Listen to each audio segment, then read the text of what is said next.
কবি একটা কবিতায় কইছে, সবার সুখে হাসবো আমি, কাঁদবো সবার দুঃখে, নিজের খাবার বিলিয়ে দেব অনাহারীর মুখে।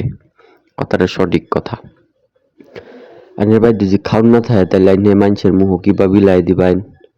আগে তো খাওয়ানোর ব্যবস্থা করার লাগবো। তো খাওয়ানোর ব্যবস্থা করতে হইলে অনেক কষ্ট করা লাগবো, অনেক পরিশ্রম করা লাগবো। তো এই পরিশ্রমই আমি করে যাইতাছি। আমার সকালবেলা স্যারেরা কইলাম বলে আই মেশিনটা লইয়া কান্দারও যাই, যেহেতু এখন আকাশও কোনো বৃষ্টি টিষ্টি নাই, বৃষ্টি টিষ্টি পড়ে না।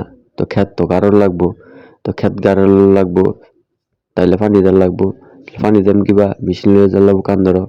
তো সকালে উইটা স্যারের লইয়া ঘুমিয়ে উইটা স্যারের লইয়া আয় পড়লাম মেশিনটা কান্দ লইয়া দুই বাপ্পুতে টনটনাইয়া। তো হ্যাঁ কয় আব্বা আমি প্রাইভেট যাইয়াম। তো ঠিকই আছে, আমি যদি পড়ালেখা বেশি করছি না, তো স্যাররা তো পড়ালেখা করার লাগবো। হেলিগে আমি কইলাম তুমি যাও গা প্রাইভেটও, আমি এল্লা এল্লাই বান্ধি। তো এল্লা এল্লা মেশিন সেট করতে একটু কষ্ট হয়, খুবই কষ্ট হয়, একটু বলতে খুবই কষ্ট হয়। এই টিউবটারে ঠ্যাং দা পেঁচা ধইরা ঠ্যাং দা দিলাম, কেঁচা দিয়া দিলাম টান, খেচ্চা টান দেয়া এই টিউবটা বানতাছি যাতে লিক না করে। লিক করলে কিন্তু মেশিন আবার পানি কম উঠে। মেশিন ঠিকই চলে, তেল কিন্তু ঠিকই খায়, কিন্তু পানি কম উঠে। এর লেগে খেচ্চা টান দিলাম, খেচ্চা টান দিয়া মানে বানতাছি।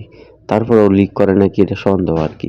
তারপরে মনে করুন খুব খেচ্চা টান দিলাম, টান দেহেরা বানলাম টিউবটারে, বাইন্দা হেরা একটু মেশিনের এই যে মুখের মধ্যে ডেলিভারি মুখটা আছে এটার মধ্যে একটু কাদো দেয়া, কাদো আনবার গেলাম, কাদো মিশায় হারিয়া সুন্দর হইরা প্যাক কাদো কইরা হাইরা এটার মুখের মধ্যে একটু পানি দেয় যে হিবলা দিলাম।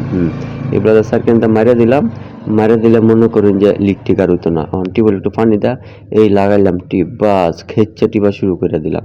টিপতে টিপতে টিপতে টিপতে অনেকক্ষণ লাগে পানি উঠতে, যেহেতু পানির ওই লিয়ার কয় নিচে মাঝে মধ্যে চিরিট চিরিট লিকও করে। এর লেগে একটু পানি দিলাম, টিউব যেন বাঁধছি, হ্যাঁ তাহলে লিক থাকলে একটু মুঞ্জে যাইবো, আতায় দিলে আরো বেশি ভালো হয়। একটু আতায়ও দিলাম, কানিটা যদি লিক থাকে তাহলে মুঞ্জে যাইবো, কারণ এল্লা বাঁধছি এটা খুব মানে টাইট দেয়া। তারপরে দিয়ে একটু চিরিট চিরিট করে লিক করে, এলে একটু পানি দিলাম। যারা এই মেশিন সেট করে এরা খুব ভালো জানে, আর যারা শহরে বাস করে তারা কিন্তু এই বিষয়টা তারা জানে না।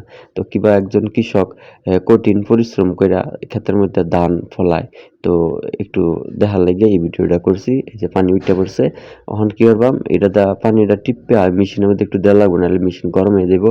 এর লেগে একটু বালা পানি টিপে ফালাইতেছি, হ্যাঁ খারাপ পানিটা ফালাইলে বালা পানিটা উঠবো।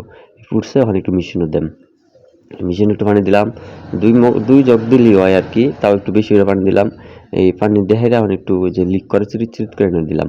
আর মেশিনের মুখের মধ্যে একটা পাইপ লাগাই, আমি এই পাইপ দিয়ে দুরা ফিল পানি নিতেছি আর কি। হ্যাঁ এই যে পাইপটা এখন ডুহাই দেবে না, পাইপটা এনে ডুহাই হাইরা সুন্দর এটা বান দেন।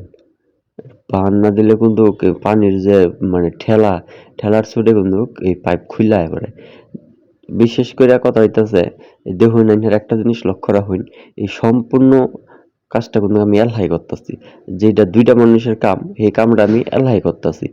তার মানে একটা কৃষক ক্ষেতের মধ্যে ধান ফলাইতে গেলে কতটুক পরিশ্রম করা লাগে, এই ভিডিওটা মানে এই কথাটাই আমি আইনারের মাঝে তুলে ধরার চেষ্টা করলাম আর কি। এই যে বান্দাবান্দি হয়ে গেছে গা, এই পাইপটা না আরেক পাইপের লগে জয়েন দেব, জয়েন দিলে এই পাইপ দিয়ে হেন পানি যাইব, পানি গেলে ইন্দা পানি যাবো, ওখান দিয়ে আমি এলহাই মেশিনটা স্টার্ট দেব। এলহা মেশিনটা কীভাবে স্টার্ট দেই, এই শুরু করে দিলাম, লাগাও, এই এই স্টার্ট লয়ে আসছে। এখন এই যে আবার কল টিপবাম যাতে পানিটা সুন্দর করে বার হয়। তো একটা কৃষকেই বলতে পারবো আরেকটা কৃষকের দুঃখ, কত কষ্ট করে পানি তুলোর লাগে, কৃষি কাজ করার লাগে। তারপরেও অনেক মানুষ আছে শহর বইয়া যারা কয় তোমরা হইলে কৃষকের ছেলে। তো তোমরা লেগে এই ভিডিওটা দেখো, একটা কৃষকের ছেলে কতটুকু পরিশ্রম করে, হ্যাঁ ধান উৎপাদন করতে হইলে বা যে কোনো ফসল উৎপাদন করতে হইলে কতটুকু পরিশ্রম করে একটা কৃষকের ছেলে, তাদের জন্য এই ভিডিওটা। তো আমার এই ভিডিওটা যদি ভালো লাগে অবশ্যই লাইক শেয়ার কমেন্ট করতে কেউ ভুলবেন না। আপনাদের মাঝে একটা ভিডিও লয়ে এসেছি যেহেতু অনেকদিন পরে, হ্যাঁ মেশিন স্টার্ট দেওয়ার ব্লগ। তো সবাই জানাবেন, ভালো থাকবেন, সুস্থ থাকবেন।